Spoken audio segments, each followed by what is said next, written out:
everyone. My name is Isabel, or Honorable Isabel Wetzel. I'm from UN Habitat and now representing the GoBlue Project, which is a joint project between UN Habitat and UNEP that is being implemented now for the next couple of years at the Guinea coast. So, for most of you who were probably here yesterday already, you already heard about land sea planning as a concept. To some of you it is not new, to others it may still be new. And so today we will give you a little bit more of a zoom into that concept that we are developing as part of the GoBlue project. And then also tell you where we are at in this process, and then also hoping to start a very rich and interesting discussion with the different planners that are in the room, to actually also hear some feedback and learn from professionals who are dealing with planning from a quite different angles, I guess. So here we go. The GoBlue project kick-started earlier this year, funded by the EU, European Union, for 4 years approximately, and we are focusing on all 6 coastal counties, including Taita. But of course, in our initial analysis, we also recognize that the coastal counties generally grow at a faster pace than the national average, as you can see in the figures that are given in the presentation. And in addition, we're looking at challenges to the marine and coastal ecosystem services that are provided due to a lot of the human activity that we see both upstream as well as at the coast as well as in the ocean. So there's multiple challenges that are having an impact on the coastal communities and societies, but also, of course, on the ecosystems that we have at the coast. And therefore, we believe that the solution to that has to be an integrated solution, that has to be ecosystem-based, and that has to also include both issues on land and at sea to really contribute to what we call the sustainable blue economy. And now, to give you a bit of that blue economy context, sorry, Valentine, I'm not telling you to always move, but you can just go ahead now, 2 slides down. So, on the blue economy context in Kenya, we are all aware that, of course, GOK has set quite ambitious targets to develop a blue economy, with all of the efforts that are going on to the Blue Economy Conference as a kickstart for a lot of the debates, the Blue Economy Secretariat, the high-level panel on oceans, sustainable ocean economy, just to mention a few.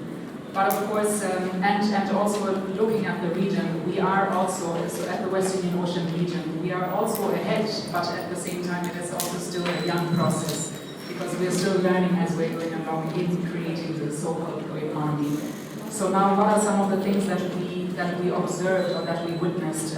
There is one key issue, which is that planning jurisdictions are not quite aligned yet. So we're looking at some of the issues related to the blue economy that are managed at the national level. We have a couple of those commissions and entities, departments also in the room today. And so now when we're looking at marine spatial planning, that is managed by an entity that is separate from now what maybe counties are doing in physical planning issues also at the coast. And so there is a disconnect, and that disconnect needs to be overcome in order to recognize that certain issues are having an impact on other issues, and this interrelationship cannot be ignored. And if we really want to create the sustainable blue economy the way that the pathway has been set out, we need to understand also what socioeconomic opportunities come along with it. We need to look at innovation and technology as possible drivers to get to a sustainable blue economy. We also need to think about how to engage community. And by that, of course, I mean the coastal populations, many of whom are generally very young in age, and there's a high level of unemployment on average. So there's a lot of opportunity to employ people in the blue economy, but these mechanisms have to be created. Now, that also means when we're thinking about how that can be translated to concrete actions, that we need to look at a holistic vision that has to be created at a regional scale that also can now impact all of the people in the right ways. So for some of that will mean new mechanisms. For other issues, that means reinventing existing mechanisms by improving their effectiveness, their efficiency, and their impact. So now coming to the Blue Economy project, and I won't speak so much about the details of the Blue Economy project. You can come and talk to our Blue Economy, our GoBlue team. Some of us are represented here today. So then the entry point for us in all of this debate was to think, how can we rethink that Nancy planning and management system that exists here in Kenya? So our proposition and our added value is hopefully the creation of a new methodology that merges all of these issues that I've already outlined and considers a regional scale. So rather than only looking at county levels or only looking at the national level efforts and interventions, we're trying to see what that can mean for the region and how the region can take a consolidated and concerted approach. Now, of course, a framework is one of the things we have all said at this conference in the last few days that we don't need more of. So it is very important that if we develop a framework or another plan, another tool, that it has to be very clear and very applicable. So of course that means for us we need to tie it to the right things that will carry an impact among communities, but also among the planners and also the county governments, etc. So pilot projects. So we are implementing a range of different pilot projects that will demonstrate the power of that framework, that integrated regional framework, but that also carry an impact and hopefully some weight, because it will actually change stories on the ground and it will change spaces on the ground. And then we did mention GIS and data centers. An important part is for such kind of efforts to be embedded in evidence, embedded in data. So it is very important as part of our project also to strengthen the existing data centers where they're there, to build those that are maybe not yet there or don't have the capacity, and to also contribute data, because we also realize in our initial analysis that a lot of data is actually missing, especially when it comes to these different interconnected points like Nancy planning. So we're looking at data that might have been collected in one department in the county, that could, for instance, be the urban department, but maybe the environment department is is collecting different data. Other data is not being brought together. So Esri people they might not be here right now, but they are also talking about the importance of integrated solutions and also systems that can support that kind of data collection and analysis. And then an important part is also how do you bring people on board to actually buy into these ideas that you're bringing to the table and to change the narrative. That can only happen if you come up with very clear participatory methods, innovative ways of engaging communities, young people, old people, etc. And so that is also something we are bringing to the table, and UN Habitat has a lot of expertise in doing that and is doing really truly participatory planning. And then importantly, I just talked about how there is a disconnect in a lot of the policy mechanisms and different planning entities. But that also means we have a responsibility to bring together county governments, national entities, blue economy stakeholders, communities, etc., to now discuss the same things and to also now see what needs to be concretely changed. And then, the overall plan or hope is that we can increase the sustainable use and conservation of coastal ecosystems, create better quality of life for the communities in the 6 coastal counties, and then also to enhance the blue economy and contribute to it through different benefit sharing activities also. So that is in summary what the GoBlue project is about. One is, without data capacity in counties, you cannot really formulate new plans and generate change. So two, you want to create a framework where everyone is on the same page, and we are calling that, for the time being, the Regional Integrated Landscape Planning and Management Framework. It will maybe at some point have a shorter name. And then 3, pilot projects that can demonstrate and bring together the different elements that we have discussed through that planning framework And then 4, we believe that there needs to be a very important component of a project in order to create sustainability, which is knowledge dissemination and sharing. So our hope is that the project will generate a lot of different activities, a lot of different pieces of information. We're bringing that together through a lot of training opportunities for people in Kenya, but maybe also beyond, because we also hope to actually create a footprint in other countries to learn from the Kenyan case. And then to connect that also to innovation opportunities. There's a lot of innovation labs that might be popping up left and right, and that means actually these are platforms and places where SMEs, innovators, young people can come up with good ideas and they can maybe be tested. We are also hoping to tap into that and to generate a bit of an interest in the blue economy and how maybe also the private sector and other innovators can contribute to it. So part of the knowledge sharing and dissemination is also how do we innovate, how do we allow other people and other stakeholders to also innovate, and how can our project also support that. So those are the 4 outcomes of ambitions of the program. Now, coming to the planning and management framework, I've already mentioned a few. The first step in this journey of understanding how can we develop such a framework is, of course, the gap identification. So we did already identify a couple of those things that I just mentioned. And I think another part of maybe lack of coherent policies is also then not having the right mechanisms for enforcement. So if you don't enforce and you don't create these holistic mechanisms, then you can't really move ahead in now understanding how to better integrate those different elements. And so that is so in the second part of that slide that just disappeared, it is clear that we need a regional vision for the 6 counties at the coast, and that will allow for better institutional coordination and better consultation, more frequent consultations among those different actors that we have just mentioned earlier.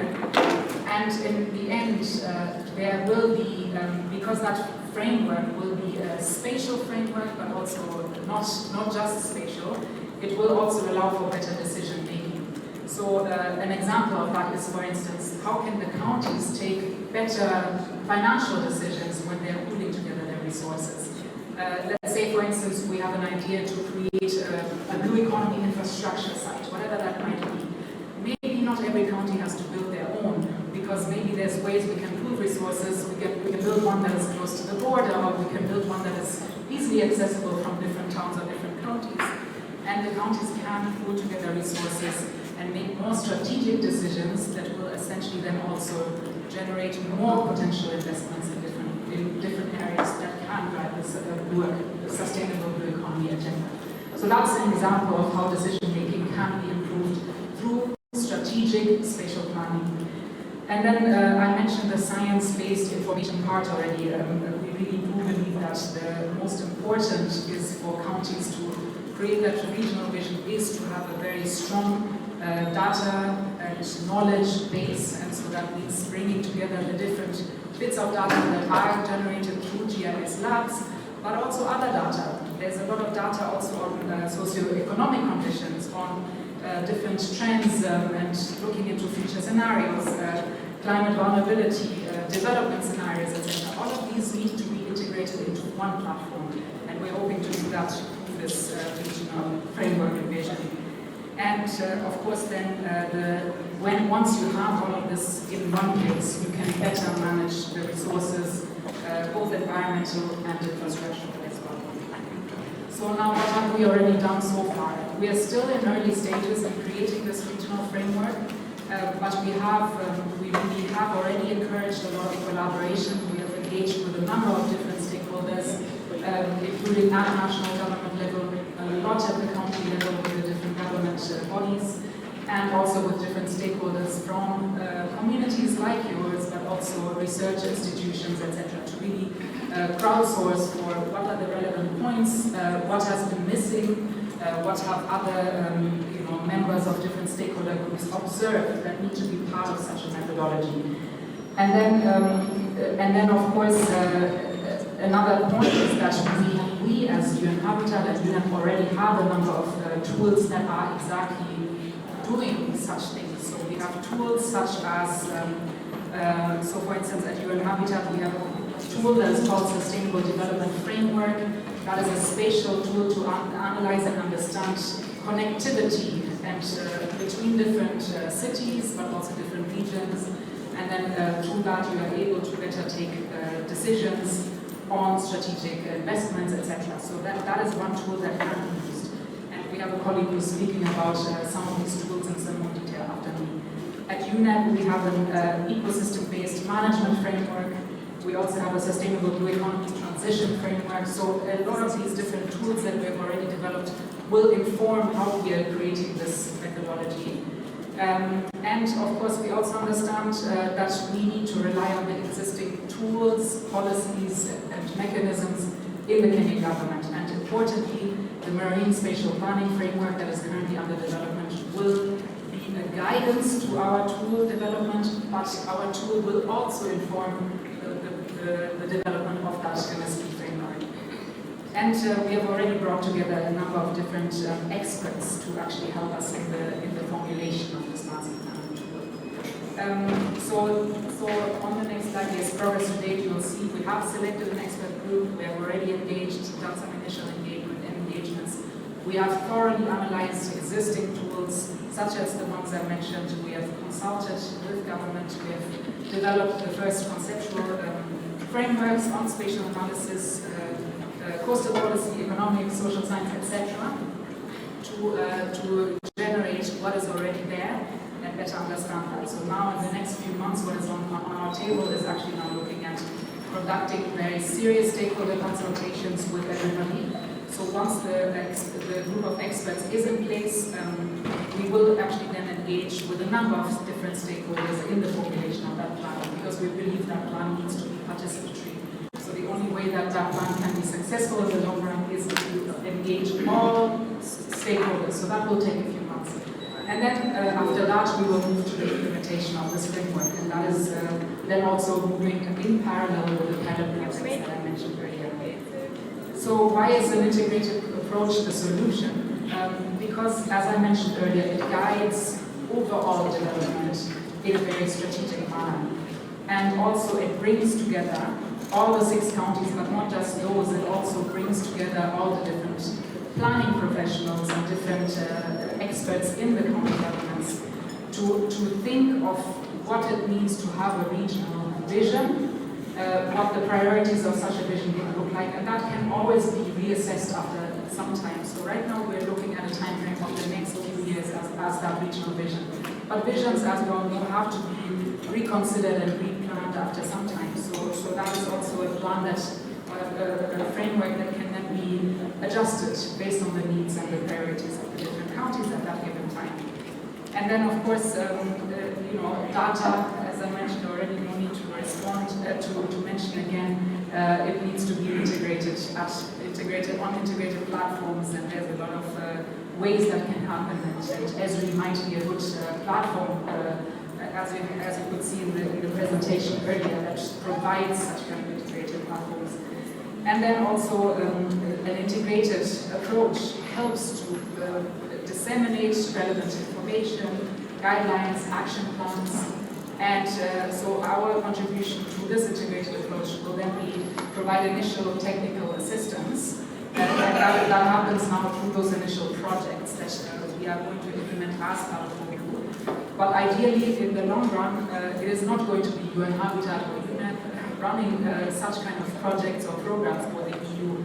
It will be the counties themselves that will learn from the lessons that we can maybe provide through such a project in order to be able to replicate and also scale such activities. So if, for instance, we are supporting the county government of Taita Taveta in upgrading a waste collection facility, we are hoping that now the lessons from such a project can generate enough interest and understanding in the other counties that they can say, we can pick this up and we can actually take some of the lessons from that Taita example. Maybe we can even get experts from Taita now coming and supporting us in that process. So that is the goal. Now some of the projects that we will be doing, just to give you an idea of how broad the different projects are for us to develop or enhance marine protected areas. The plan plan is to actually develop one, and also locally managed marine areas. We are going to also look at waste management as one of the big issues that will have a big impact on the blue economy, as well as wastewater management through the construction of a wetland, a constructed wetland. We are looking at creating some coastal public spaces. There's going to be a blue carbon project, which is ideally going to generate some carbon credits for the community. We are doing some targeted spatial data collection.